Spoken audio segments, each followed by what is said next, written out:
When you quit, your mind does this, because you're out. Once you say, I'm not gonna quit, when you quit, your mind says, we're done. So it doesn't expand. There's no expansion when you quit. When you say, you, I'm drowning, I'm miserable, I'm suffering, I'm broken, but I'm not going anywhere. What happens to your mind is it does this. It says, he's not leaving, so we gotta expand. We gotta grow. We gotta figure this thing out.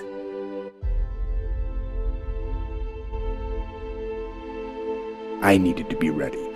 I needed to be the things I always talk about. I needed to be stronger and faster and smarter and better. That was a thought that used to drive me and kind of haunt me and make me get up early and work hard to push myself. I've been getting on that squat rack and grinding it out for 25 years, and I'm not bored with it yet. It might seem like that's an unwinnable battle, but really, to me, it's not about winning. It's the battle itself. It's the struggle. It's the daily test. That's what life's about. Not just physically, but mentally. Getting that rock to the top of the mountain, that's not what my goal is. My goal actually is pushing the rock. Because pushing the rock, that pushes me. That makes me tougher. That makes me harder, mentally and physically. It gives me much more than I give it. I want to struggle. I want to grind and claw and scratch, and I want to dig in, and I want to push. And I don't want it to end. If I ever got the rock to the top of the mountain and it stayed there, I'd push it back down myself. I don't want to rest, and I don't want to coast. And I want to reach a point in my life where I say, that's it. I've done enough. I'm not going to give anymore. I'm not going to push anymore. No.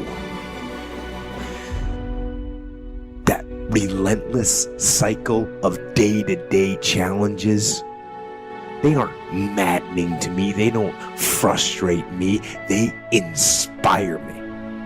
Inspire me to drive and push more and to push harder. So I say, dig in and get to pushing.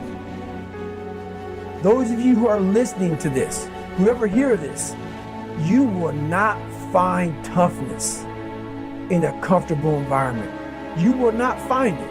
I was trying to look for it everywhere. The only way you find it is to drown yourself in a position where you're just out of sorts, where you can't swim and you're drowning. Where you're drowning. You're drowning in life.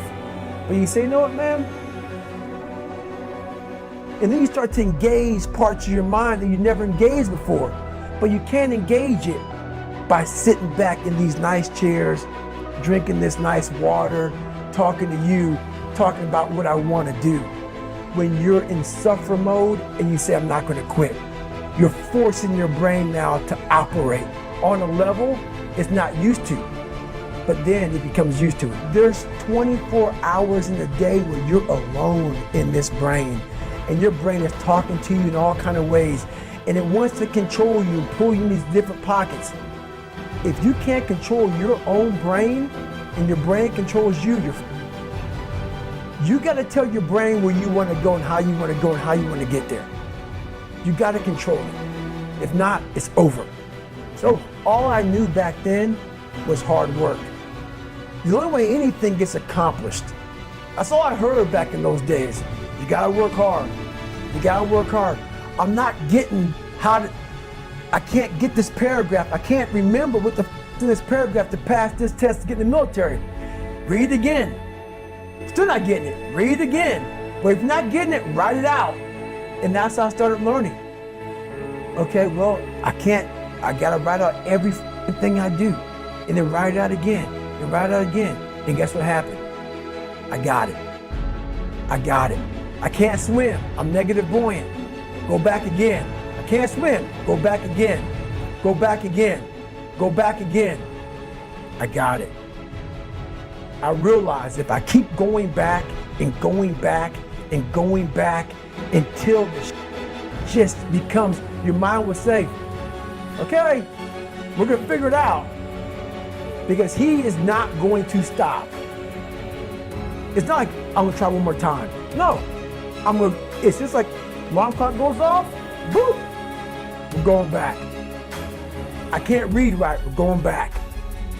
I gave myself no way out, and my mind realized that. And it's okay, we're gonna adapt and overcome now. Like when I say trying hard, your mind knows, man. It knows this guy's lying. There's no truth behind it. When I was in Navy SEAL training, people go, how were you there for 18 months? The program was only 6 months long. You were in 3 hell weeks in 1 year. No one's ever done that. How did you do that? I told myself after the first time, I knew it was gonna be a long journey there. My body was breaking down. It was just how it was going on. I said, you know what? This is my new norm. So my mind said, it's like going to work. Like you go to work, you put your suit and tie on, I go into suffering every day. Every day, suffering, being broken, duct taping my feet up, stress fractures, shin splints, being broken. This is my new norm. And your mind says, if we're not broken, this ain't normal. We gotta be broken. So then your mind starts to get tougher and tougher. My mind knew this is how we operate. We're in Navy SEAL training. This is what we are. I became hell. And that became my new norm. I gave myself no way out. I became the boss, the owner, the CEO of Navy SEAL training. That was my mindset. And that's how you get through things. You immerse yourself wherever it is, and you become that. You become that and give yourself no way out. I can tell you what path I'm on and what path I strive to stay on. And that is the war path. That's the path I'm on. The war path. A path of war. Because to me, war path means moving toward a battle, a fight towards war. And that is what I am doing, and that's what I've always been doing. Whether it was the actual war against our nation's enemies or the war against my own weaknesses, that is what I am doing. Preparing and sharpening my sword and honing my skills and maintaining the unmitigated daily discipline in all things. And the war path is just that. It's a path. It's a route. It leads somewhere. I am waiting. And I am ready. The war path is a war against weakness. And so it leads to strength. So you know what you have to do? You have to be a man, and you have to do your job now, and this is what matters now. I think that telling yourself and recognizing to yourself, why are you trying to do this thing? Because you're trying to do something because it does matter, right? It has to matter in some way. These little things, these little stupid, meaningless tasks in life, they actually do matter. So you know what you do? You line them up and you freaking crush them. That's what you do. That's what you do. You line up these stupid, meaningless things and you crush them, and you use them as an exercise in discipline. They become an exercise in discipline. Oh, this thing doesn't matter. Guess what? I'm going to crush it now. Bring it to me. When you say, oh, you know what? I'm not going to finish this book right now. You say, but I don't want to do it right now. I can push it off a little bit. You accept that. You accept that answer. You accept that answer. I'm not a guy that says, I'm going to do this or I'm going to do that. I just do it. I just go and do whatever that thing is. And the path, the war path, leads to control and leads to ownership of your life.